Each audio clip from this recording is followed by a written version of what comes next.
E nós precisamos aqui entender que essa primeira sequência do texto de 1 Timóteo 2,15 é uma sequência que está nos dirigindo a ser um obreiro aprovado, que não tem do que se envergonhar e que maneja bem a palavra da verdade. A primeira sequência a ser obedecida, que vai nos preparar para as provas, é apresentar-se diante de Deus. A segunda sequência é aprovado. Aprovado. Eu disse no início que uma das coisas que mais resume, uma das coisas que nos dá mais um entendimento do que é uma pessoa curada, restaurada, eu disse que é uma pessoa aprovada. Agora a pergunta é, o que é preciso fazer para ser aprovado? Você pode me dar vários insights, várias sugestões. Pastor, ler a Bíblia, jejuar, meditar na palavra do Senhor, frequentar a igreja, santidade, obedecer a Deus.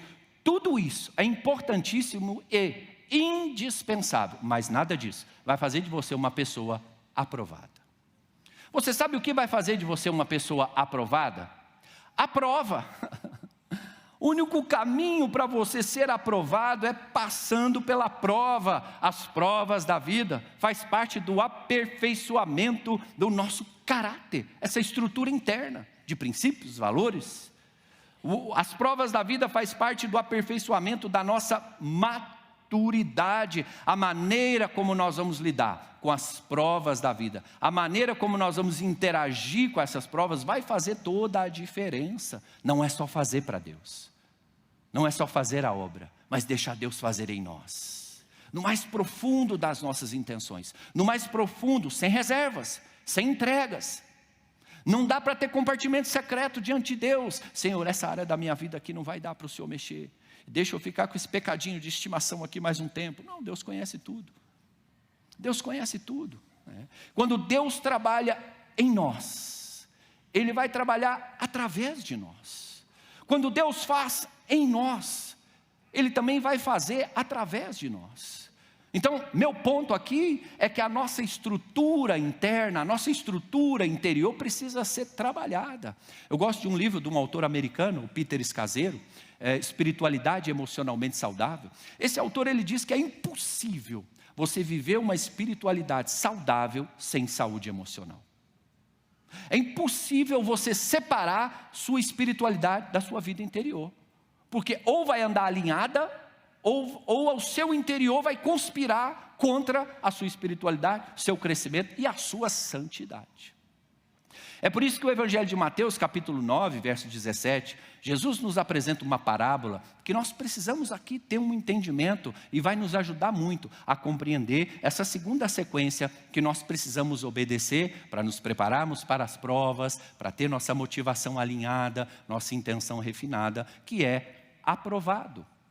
Mateus 9, 17, nem se põe vinho novo em odres velhos, porque se alguém fizer isso, os odres se rompem, o vinho se derrama e os odres se perdem. Mas põe-se vinho novo em odres novos e ambos se conservam. Tem dois elementos que nós precisamos entender, o vinho e o odre. O vinho simboliza tudo de bom que da parte de Deus Ele tem para derramar sobre nossas vidas. Bênção, sobrenatural, livramento, graça, provisão, milagres, vinho de Deus. De um outro lado, nós temos um outro elemento que é o odre, que era aquele recipiente feito de couro de animal. Fazia-se aquilo artesanalmente, costurava. Com o passar do tempo, as intempéries, o tempo, o sol, a poeira, aquilo começava a enrijecer, aquilo começava a endurecer e trincar. E Jesus está nos dizendo, olha, não se põe vinho novo em odres velhos. Jesus está falando da nossa estrutura interna, da nossa estrutura emocional. Quantos de nós temos uma estrutura totalmente enrijecida pela autocobrança, perfeccionismo, o controle, queremos controlar tudo. E a vida não tem controle remoto, a vida é ao vivo e é a cores. Nós não temos controle, o que nós podemos mudar é a forma como nós interagimos com as intempéries da vida, a forma como nós lidamos. E tem pessoas que elas acabam se enrijecendo, acabam trincando a sua estrutura interna, porque é muito perfeccionismo, não pode sair uma unha do que planejou, porque a pessoa sofre um ataque de nervo. E a vida, É uma sucessão de inéditos. Como que você quer controlar as variáveis? Veja, planejamento é uma coisa, controle é outra. Então nós precisamos entender aqui que a nossa estrutura interna, a nossa estrutura emocional precisa ser trabalhada, um pouco mais de flexibilidade. Bem-aventurado os flexíveis, porque eles jamais se quebrarão. Não tem esse versículo, você não vai achar, a não ser em Heresias 10:10, né? Precisamos trabalhar o nosso interior, precisamos trabalhar a nossa vida. Não podemos mais ser esse odre velho, porque o vinho de Deus vai gerar pressão. O vinho de Deus gera uma pressão, agita o nosso interior. Não podemos ter mais essa estrutura emocional enrijecida. A nossa infraestrutura moral e de caráter precisa ser trabalhada e precisa construir alicerces. Essa é a lei do crescimento. Muitas vezes nós achamos que crescer é só crescer para cima, né? Mas a lei do alicerce nos faz entender que é preciso crescer para baixo. Não tem ninguém vendo, não tem aplauso, não tem holofote, mas crescer para baixo vai ser fundamental para sustentar a estrutura que Deus vai trazer na sua vida. Crescer para baixo vai confrontar nossas motivações. Crescer para baixo vai confrontar nossas intenções. Não tem ninguém vendo. Davi crescia para baixo, dia após dia. Só ele, a harpa, as estrelas e a presença de Deus. Nós precisamos entender o caráter pedagógico das provas. Nós não gostamos de prova. Eu sei que você não gosta de prova. Não entendemos o caráter didático e pedagógico das provas da vida. Muitas pessoas chegam até a satanizar as provas, endemonizar as provas da vida. É interessante quando a gente chega na igreja e vai fazer eu cumprimentar o irmão. Irmão, como estão as coisas? Que bênção você aqui, a família, como é que está? Aí o irmão diz, pastor, o inimigo está furioso.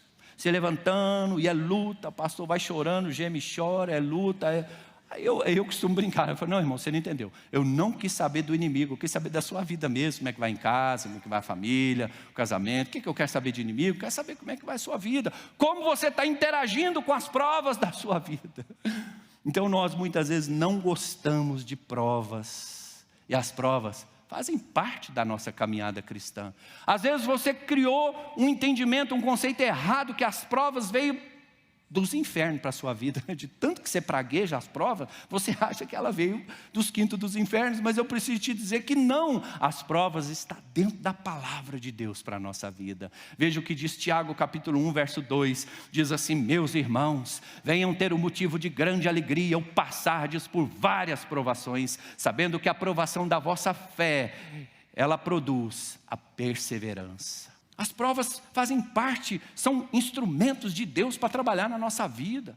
Aquilo que não me desafia, não me faz crescer. A perseverança é um produto da provação da nossa fé. Se você não interage com as provas, você não vai aprender a perseverar. Se você não aprende a perseverar, você não avança, você não alcança. Romanos capítulo 5, verso 3. E não somente isso, mas também nos gloriamos nas tribulações, sabendo que a tribulação produz perseverança. A perseverança produz experiência. E a experiência produz esperança. Você já pensou que pelo fato de você não saber interagir com as provas da sua vida, você já pensou o que você poderia ter alcançado? Onde você poderia ter chegado se simplesmente não tivesse desistido? O poder da perseverança é incrível, porque muitas vezes você não vai sentir vontade de nada, você não vai ver nada, a única coisa que você lembra é assim, eu preciso perseverar. O Senhor não está com aqueles que desistem, o Senhor está com aqueles que avançam. Eu preciso perseverar, eu preciso avançar.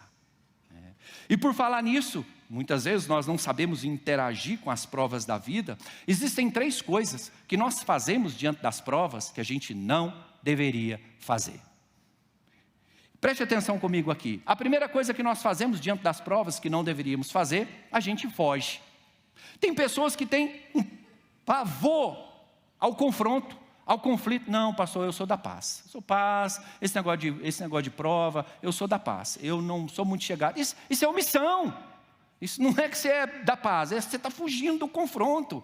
A Bíblia diz no Evangelho de Mateus 11, 12, que o reino dos céus é tomado por esforço. E os que se esforçam se apoderam dele. Tem pessoas que quanto mais fogem das suas provas, mais se afastam da solução dos seus problemas. Quanto mais você foge das provas, mais você foge de ter a oportunidade de resolver. A segunda coisa que as pessoas fazem diante das provas e não deveria fazer, elas reclamam. Mas reclamam. Tipo aquela hienazinha do desenho, você lembra? Ó vida, ó céu, ó azar, tá tudo ruim, a casa tá ruim, o marido tá ruim, a comida tá ruim, o cachorro tá ruim, tá tudo ruim. Porque a pessoa só vê o problema, só vê a crítica, nunca é resposta para nada. E aquilo que você foca vai expandir. Você foca no problema, você foca na ferida, você foca no trauma, você foca naquilo que não está dando errado, naquilo que está dando errado. E a terceira coisa que nós fazemos diante das provas que a gente não deveria fazer, a gente sempre acha um culpado. Esses dias conversando com o irmão, ele disse: pastor, eu entendi isso tudo aí que a gente conversou, então o senhor quer dizer que a culpa é minha? Eu falei: não, eu não quero dizer. Aí ele disse: não, então eu acho que a culpa é minha. Ok, já melhorou. Então se a culpa é minha, eu ponho ela em quem eu quiser. Eu falei: não, mas não é bem assim. Porque se você faz nisso, se você entra nessa, é um mecanismo de defesa. Você faz a transferência da responsabilidade, sempre culpando o outro. O problema é o outro, você nunca é o responsável por nada. O mundo inteiro está errado e ainda a gente inclui a galáxia também está errada, só você que está certo. Só você que está certo. O mundo, a galáxia e até os planetas que não foi achado e descoberto também está tudo errado. Só você que está certo. Então, essas são as três coisas que nós fazemos diante das provas, que nós não deveríamos fazer. A gente foge, a gente reclama e a gente acha um culpado. Aí você pode me dizer: pastor, você não tem uma receita? Porque a gente gosta de receita. Nunca vi gostar de receita, né? 3 passos para ser feliz no amor, 10 passos para casar direito, 5 passos para emagrecer em um dia e 10 passos para não seguir. Gente, vai dar você os seus passos, para de ficar seguindo os passos do outro, só segue só segue o passo de um, que é Jesus Cristo, porque Ele disse: eu sou o caminho, eu sou a verdade, eu sou a vida, esse você tem que seguir, para de ficar seguindo os passos dos outros, né? Ai meu Deus, então nós precisamos responder essa pergunta. Então, fala para a gente, o que fazer diante das provas da vida? Porque tá bom, já entendi, eu não vou fugir, não vou reclamar e nem vou ficar achando um culpado. Eu vou responder essa pergunta com uma outra pergunta, porque quem tem resposta pronta é o Google. Eu não tenho resposta pronta. Sou limitado, não tenho resposta pronta. E mesmo porque respostas prontas sempre nos levam por caminhos fáceis. Agora, nesse sentido aqui, o que fazer diante das provas da vida? Eu vou responder com uma pergunta. Você vai fazer uma pergunta assim: Senhor, o que o Senhor quer me ensinar com essa prova? Senhor, o que eu tenho que aprender com essa luta? Onde o Senhor quer me levar espiritualmente, emocionalmente, diante dessa situação que está difícil? Agora, se você fizer isso, você vai alcançar um novo nível. Você vai alcançar uma nova esfera. Você vai alcançar uma nova dimensão de maturidade. Senhor, o que o Senhor quer me ensinar diante das provas? Quando nós não apresentamos de forma correta diante das provas, diante das lutas e aflições, nós muitas vezes somos reprovados. Vem a prova e somos reprovados. Lembra que eu falei dos 2 conceitos no início de aceitação? Deus nos ama incondicionalmente. Pastor, mesmo com os meus erros, Deus me ama? Sim, o amor de Deus não muda. E se você então reprovou na sua prova, Ele vai fazer você dar uma volta. E vai apresentar, e vai te mostrar de novo a prova, para você ter uma oportunidade de ser aprovado. E você foi reprovado, mas você vai dar uma volta ali, e vai enfrentar a prova de novo. E aqui que muitos não entendem o caráter didático e pedagógico das provas. E aí esse fazer a prova e ser reprovado, fazer a prova e ser reprovado, as pessoas nos ligam: pastor, tem alguma coisa errada. Estou fazendo sobrenatural, estou fazendo o retiro de integração, estou fazendo o geracional, retiro de cura. Pastor, quanto mais eu oro, mais assombração aparece. Meu Deus, pastor, é tanta luta, tanta prova. Eu pergunto assim: mas você quer que as suas lutas vai para quem? Vai para a vida do pastor Marciano? Ele já tem as dele. Você quer que as suas lutas, suas provas vai para quem? Para mim? Deus o livre, eu já tenho as minhas. Então veja, nós podemos amar você, aconselhar você, chorar com você, orar por você, mas vai ter lutas que nós não vamos poder lutar por você. Vai ter provas que nós não vamos poder fazer por você. Quem tem que fazer é você. Então, muitas vezes, a pessoa enfrenta a prova e é reprovado. Enfrenta a tentação e cai.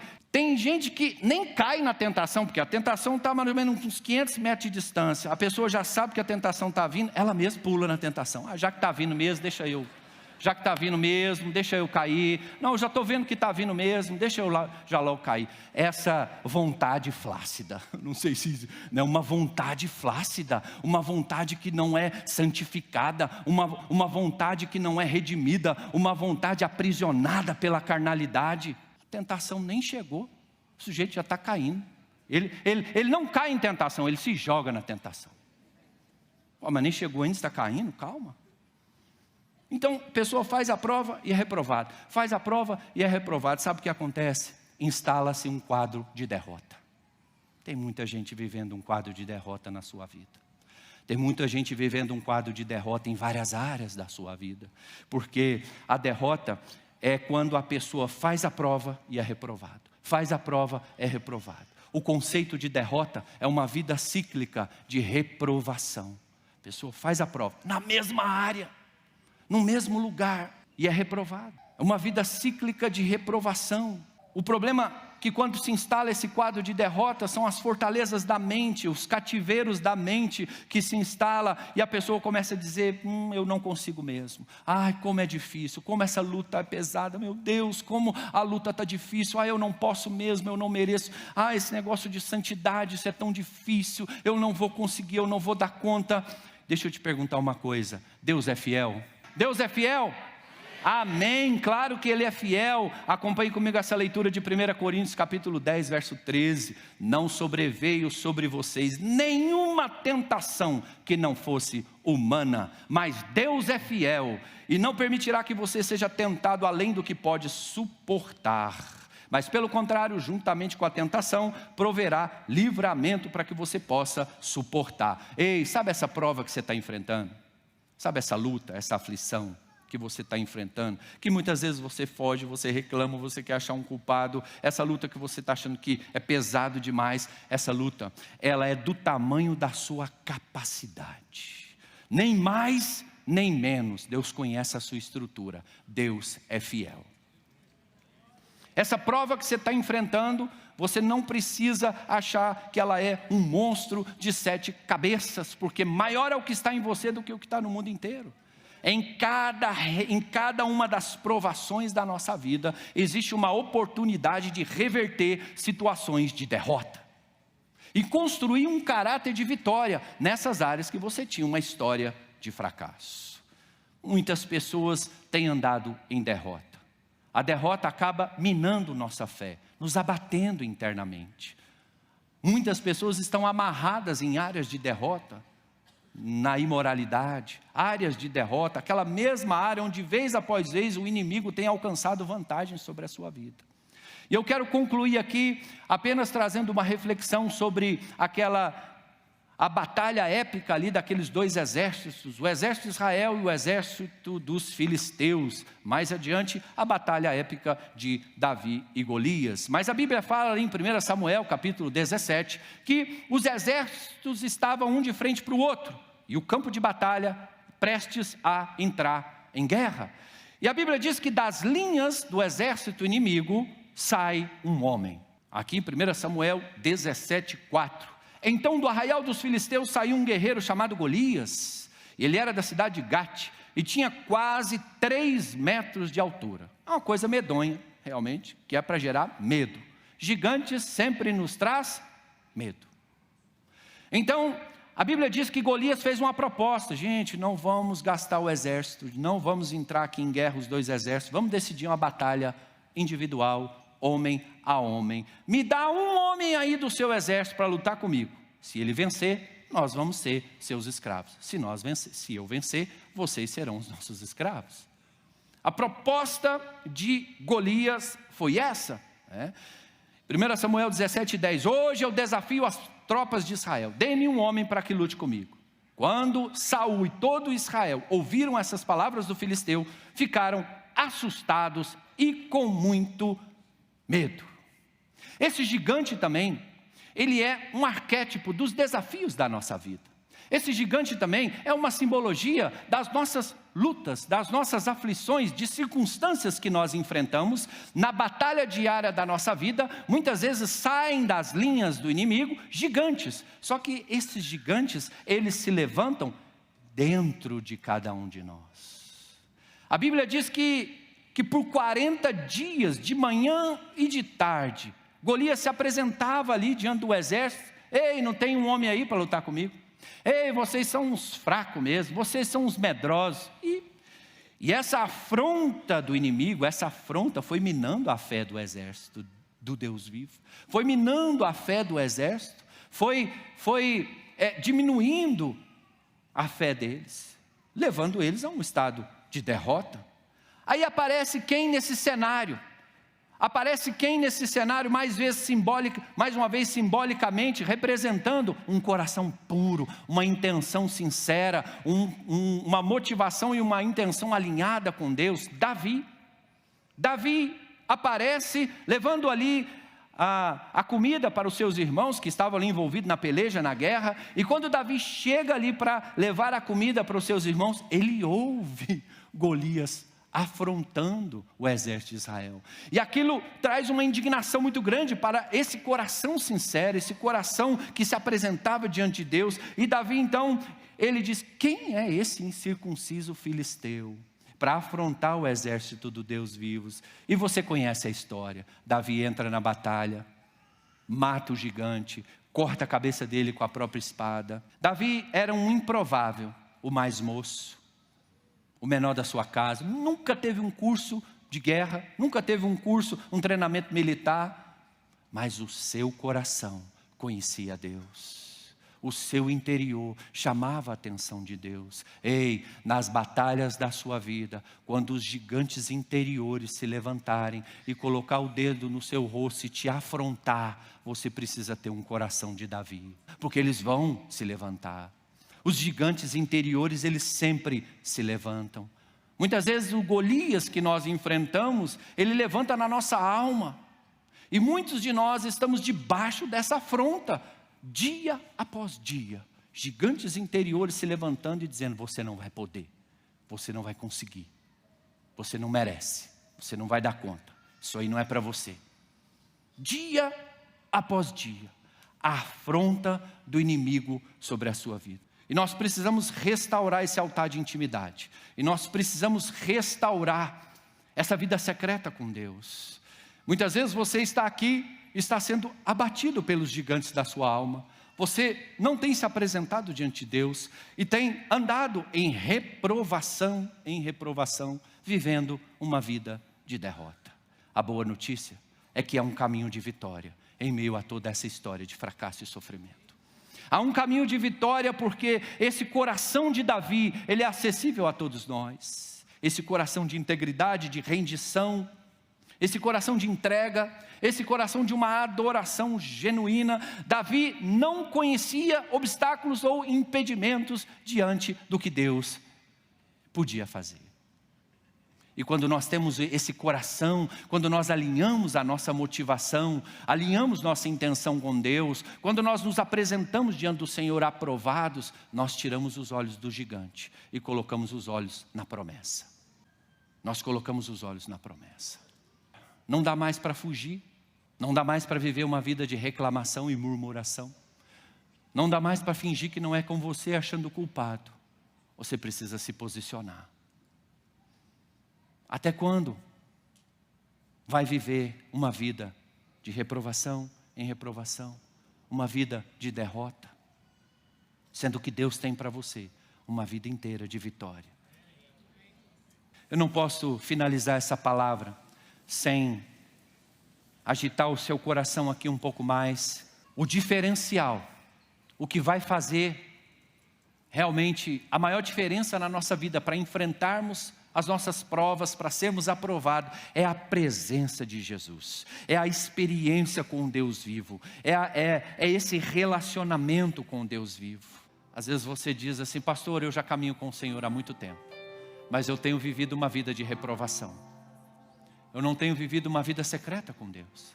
Eu preciso renovar o meu altar. íntimo com Deus. Eu preciso aprender a interagir com as batalhas da minha vida. Eu tenho vivido em reprovação. Eu tenho vivido um quadro de derrota na minha vida. É um tempo de você viver uma libertação. E você que diz, eu não quero mais uma vida de reprovação, eu não quero mais uma vida de derrota, eu quero renovar ao Senhor a minha fé, eu quero renovar a minha vida com Deus. Pode sair do seu lugar, vem aqui à frente, não deixe nada te parar.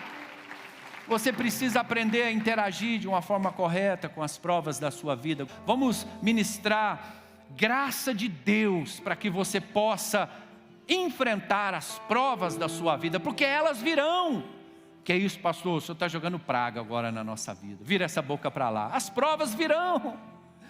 As provas virão.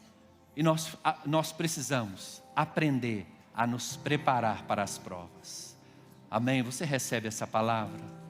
Quero orar por você e por todos que estão aqui. Senhor, muito obrigado por esse tempo. Obrigado por essa palavra que ministra, que confronta o nosso coração. Que possamos dar uma resposta positiva, assertiva, de rendição, de entrega a essa palavra, Senhor. Nós não queremos viver uma vida de reprovação, nós não queremos viver uma vida de derrota. Nós queremos ser aprovados no Senhor. Nos ajuda a quebrar o ciclo de reprovação, nos ajuda, Senhor, a romper com tudo aquilo que tem nos impedido, nos ajuda a avançar a um novo nível de maturidade.